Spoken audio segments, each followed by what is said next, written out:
Okay, welcome back to the Perspectives in Rural Education podcast. Today we have Erin Hoffman with us, and she is going to talk about lots of different things. And she's a kindergarten teacher. And so this is going to be a really unique perspective, and I'm excited to have this conversation. So, welcome to the podcast. Thank you. Thank you for having me. So, why don't you go ahead and start by just introducing yourself? Tell us a little bit about yourself and just what grade you teach and what school district you're at.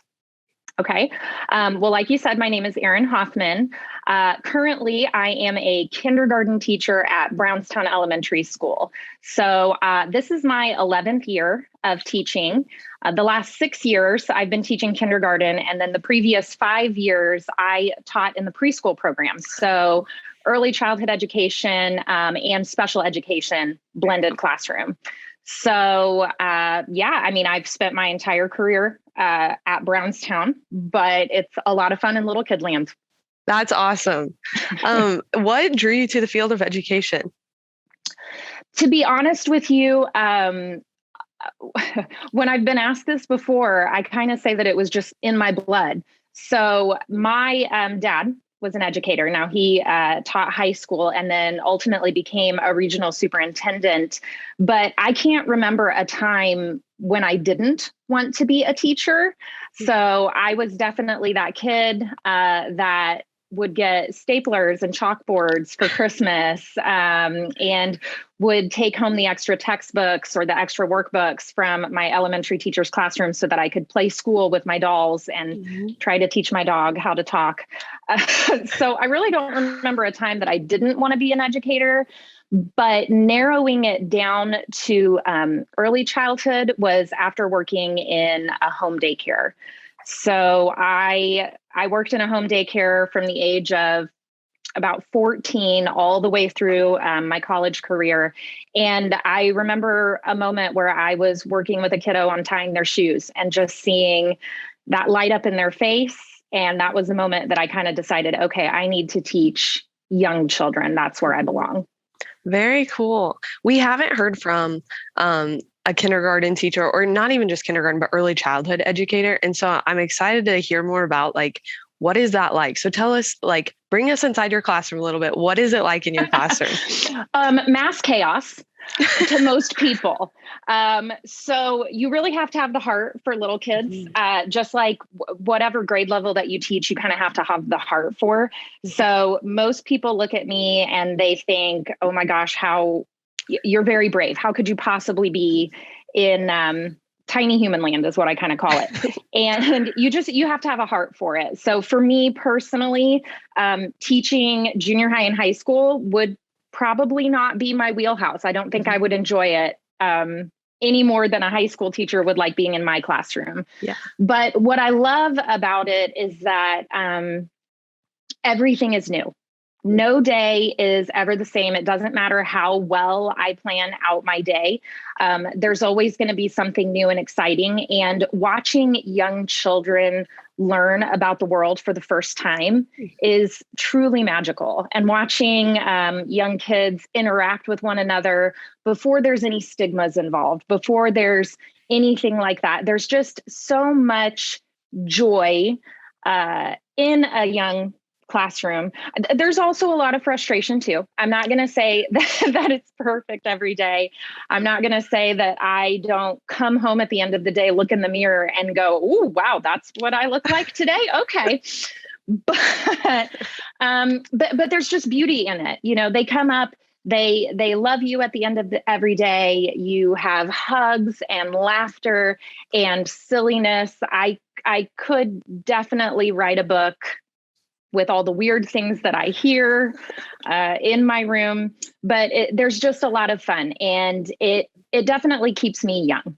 Yeah. I am a big kid at heart, and so being in a classroom with young kids just allows me to kind of stay there and hold on to that. That is awesome. I'm curious.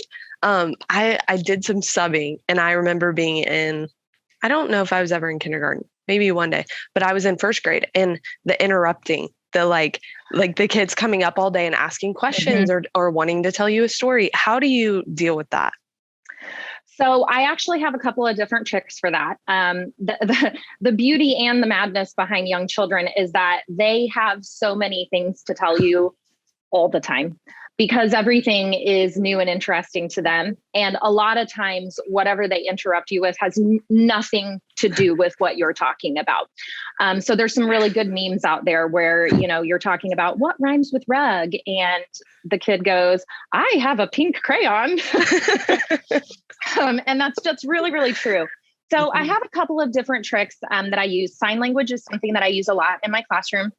I actually worked with a student that was born hearing impaired. And so she had a cochlear implant, but something about cochlear implants is if they receive a static shock, they'll stop working. So I ended up having to, of my own accord, I went and I studied some ASL.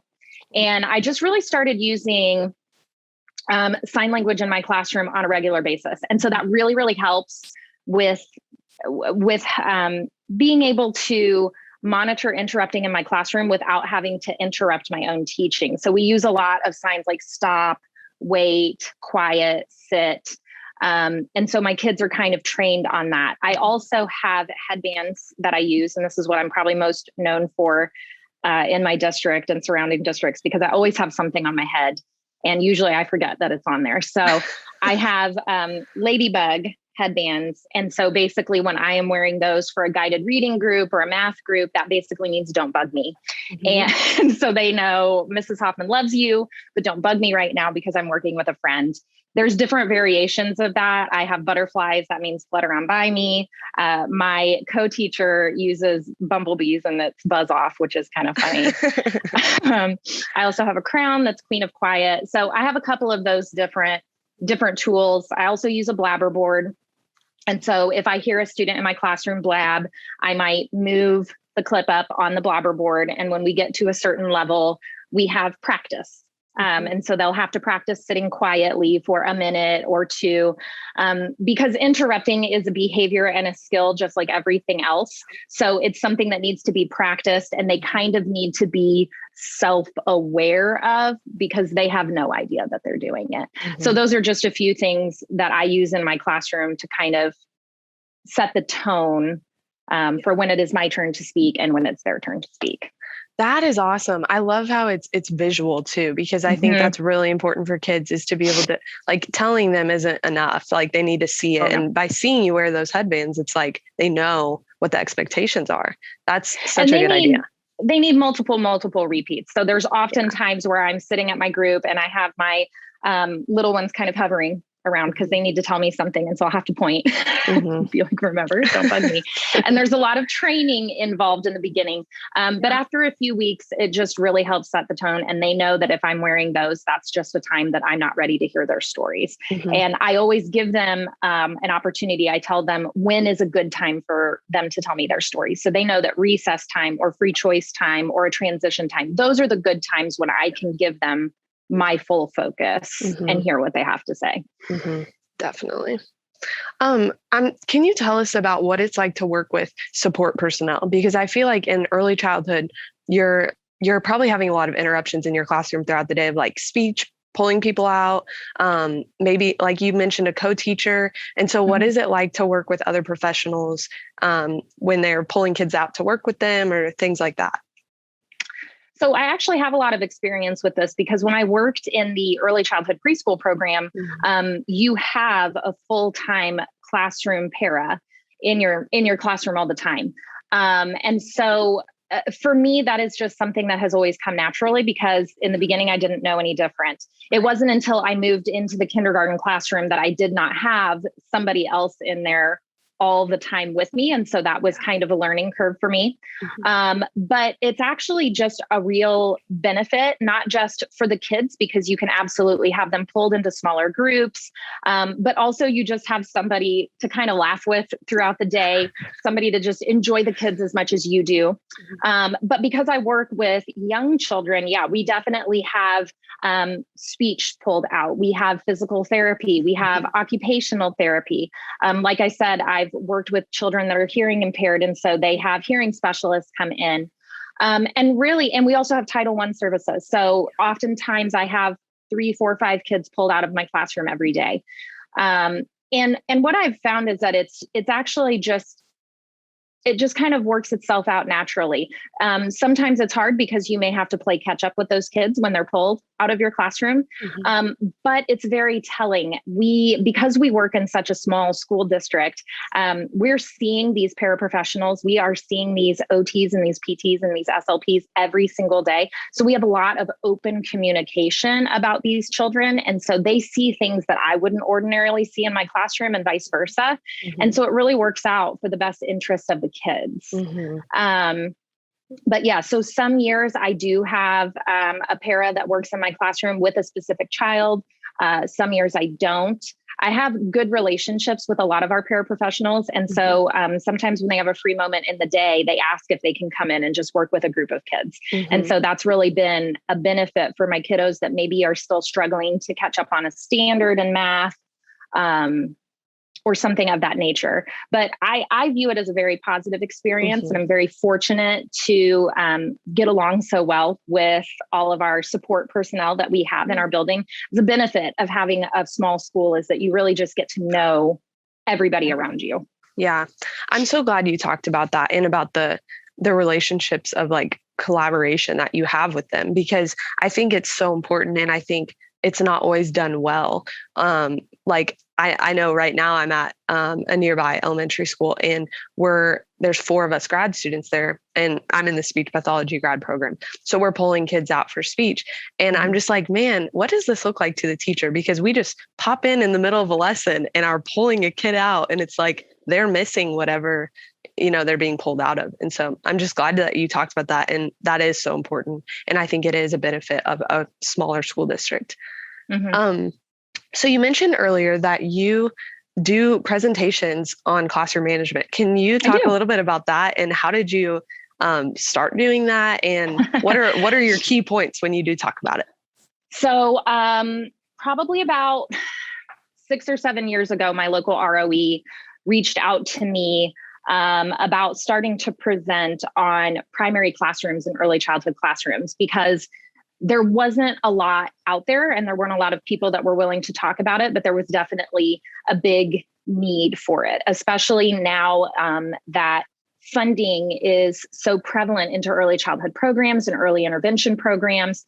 And we've just learned in education how important those programs are to setting the foundation for a child's social, emotional, and academic development, across their school career. So they reached out to me to kind of pull some presentations together.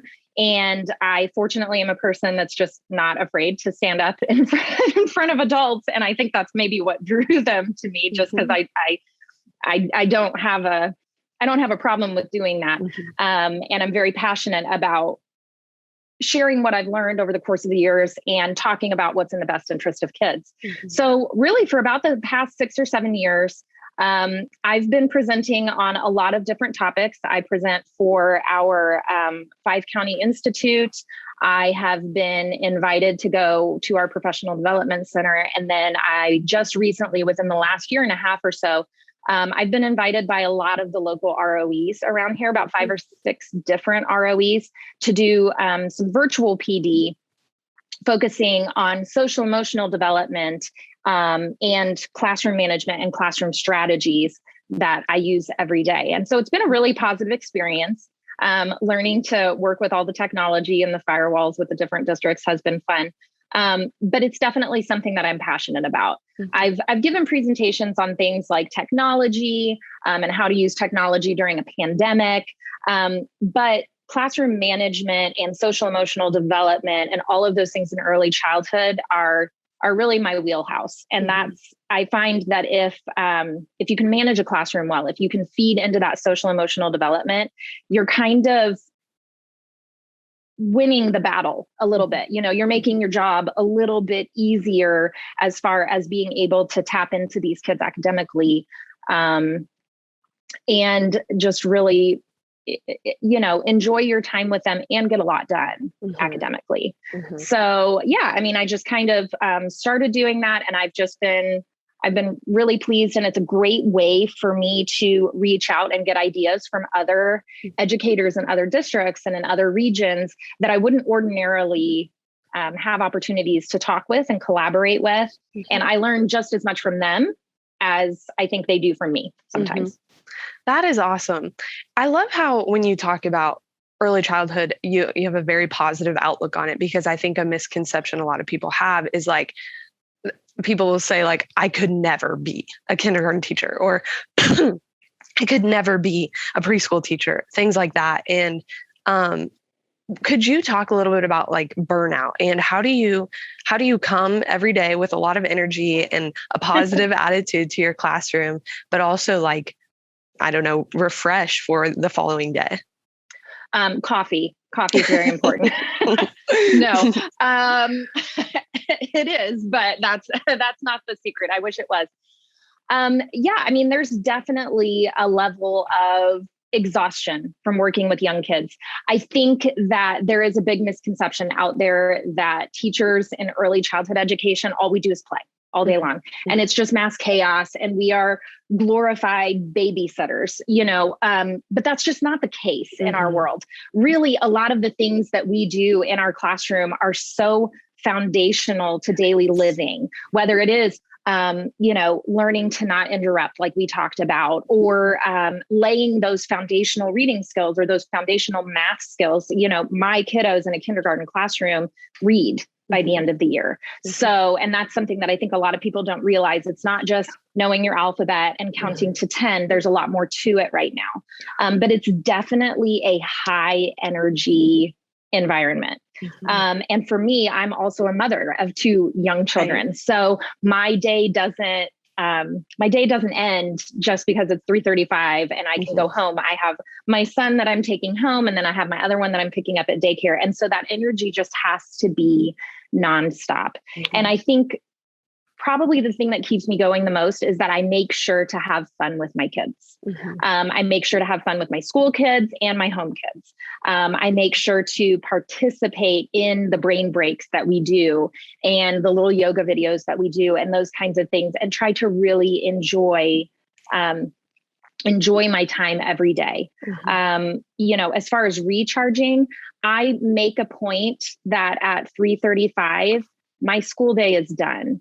So I don't take extra work home. I don't do my lesson planning or my assessments or anything at home.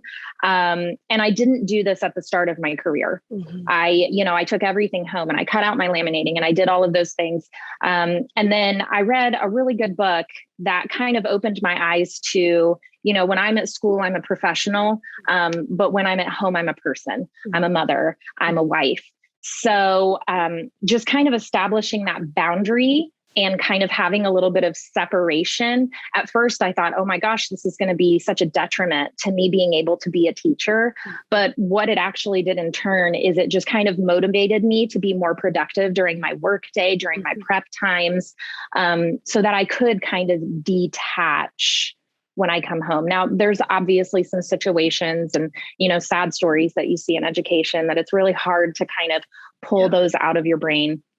But yeah, I do make a point to come home and do something that I enjoy, have a hobby, spend time with my family. I like to crochet, and that is just something that I kind of sit and do. And it allows me to just kind of take a break from everything that's going on in the education world. And I think that's probably the biggest thing that helps me recharge my batteries.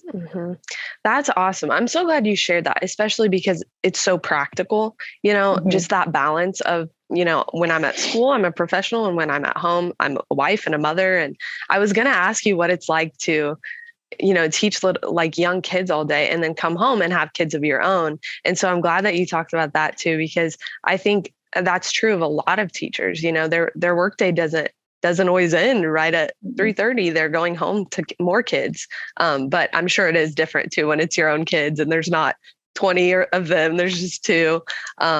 But thanks for just talking about that and for, hitting on the importance of a work-life balance. Let's see. What advice do you have? Maybe I'll ask you a 2-part question. What's some advice that you've been given that has been really helpful to you? And then what advice would you give to other educators? I really think that some of the best advice that I have been given is to not take the job so seriously. Oftentimes, and it kind of goes back to that work personal life balance.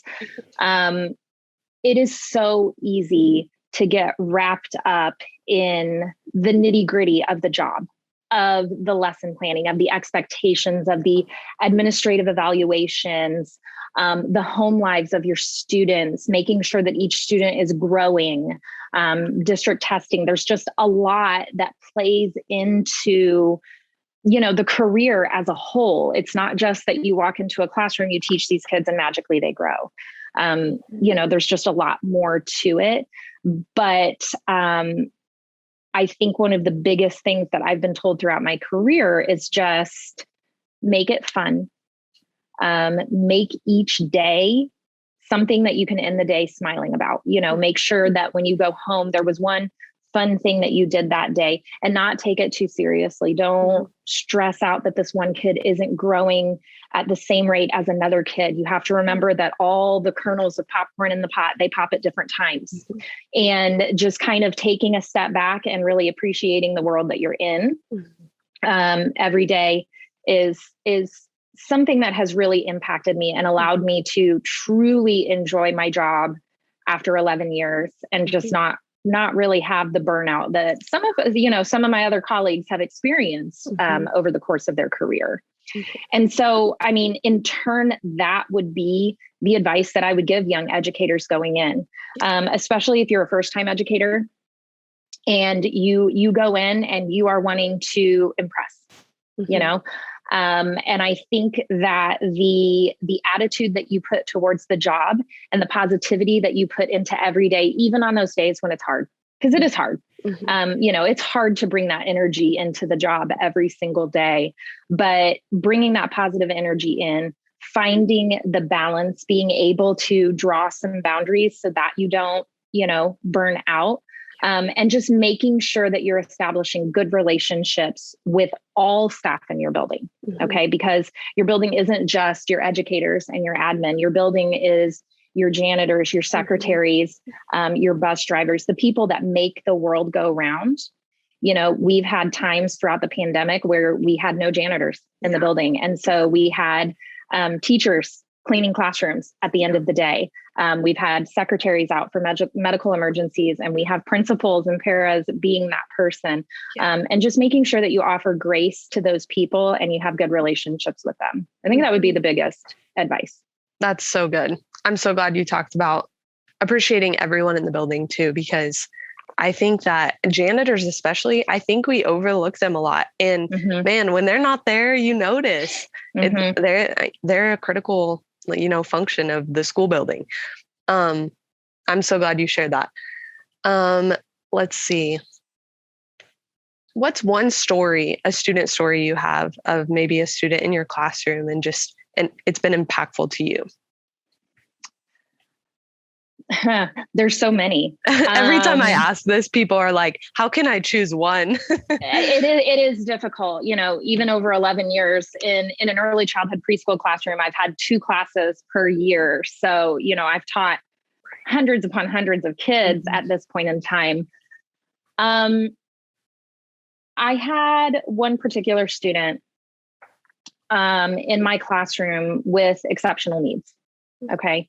And extreme exceptional needs. And we're looking at a poverty situation. We're looking at a family who desperately loved their children, but didn't have the means to support these exceptional needs the way that they needed to.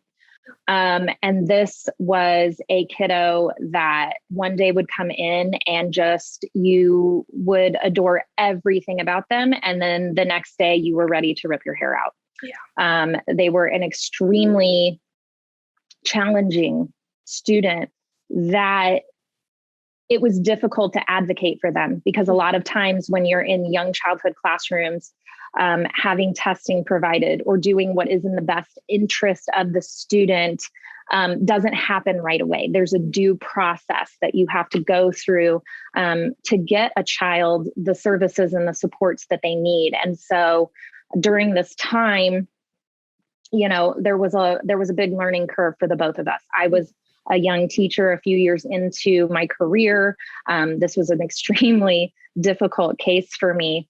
And I mean, I would go home and I would cry out of frustration. I would cry out of just pain and sympathy for this child that I didn't feel like I could help. And ultimately, this child has grown up and remembers me, even years past, and will hug me and say hello to me, even though I'm fairly certain that at the time they wanted nothing to do with me. Yeah. When I went through this, journey with this child. And I had this child for multiple years because this was during a time when I was in the early childhood program. And I think the thing that I look back on now is the fact that I'm fairly certain that I learned more from this child and those experiences than that child could have ever possibly learned from me in that time. And that is something that I look back and I go, wow, how powerful is that when you look at your students and you look at those students as small teachers for you.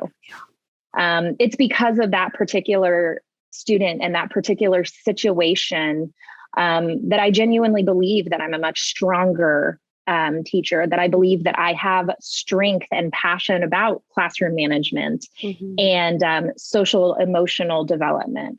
So it's powerful to remember that through this process, when you're working so hard to teach them, they're actually teaching you too. Yeah, that's so good.